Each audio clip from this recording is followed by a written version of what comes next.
coaching advantage here, right? Ooh. Taylor versus McVay. Now, McVay's been to the Super Bowl before. And like we just mentioned, no shortage of bets on the DK Sportsbook that the coach has influence on. We're going to have number of third down conversions, number of fourth down attempts, and 2-point conversions. So who has the advantage, and is there a bet to be on the lookout for when the lines come out? Geoff, we know McVay's use of timeouts can be chaotic. Mm-hmm. And Zach Taylor comes from like the Sean McVay coaching tree. He does, but I feel like his branch has been just cut off, and he's starting to grow his own tree now, to give you a nice poetic analogy. Yeah, that's beautiful. I think there is a clear difference in these two coaches, and I think Zach Taylor does carry the edge here.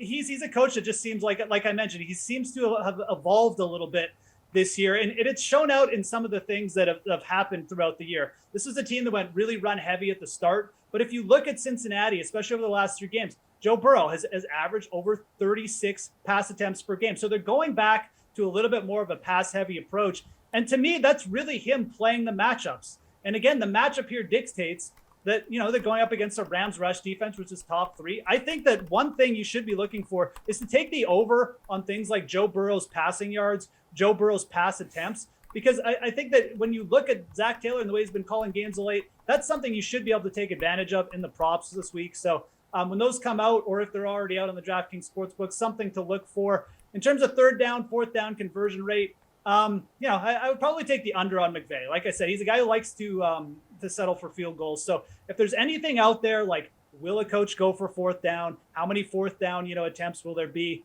I think the under here is actually fairly interesting. I'm expecting Sean McVay to call a pretty conservative game. All right, what do we think, Pearce?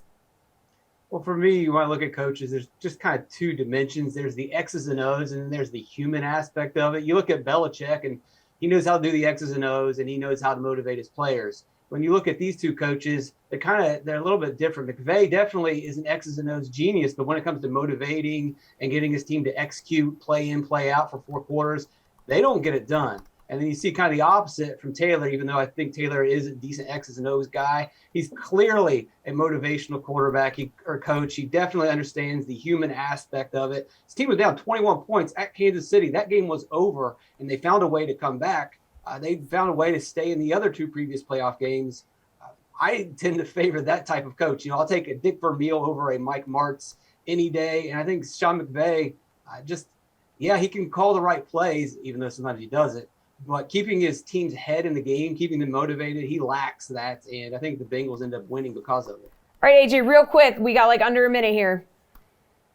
Yeah, I agree with these guys. I give the edge to Taylor.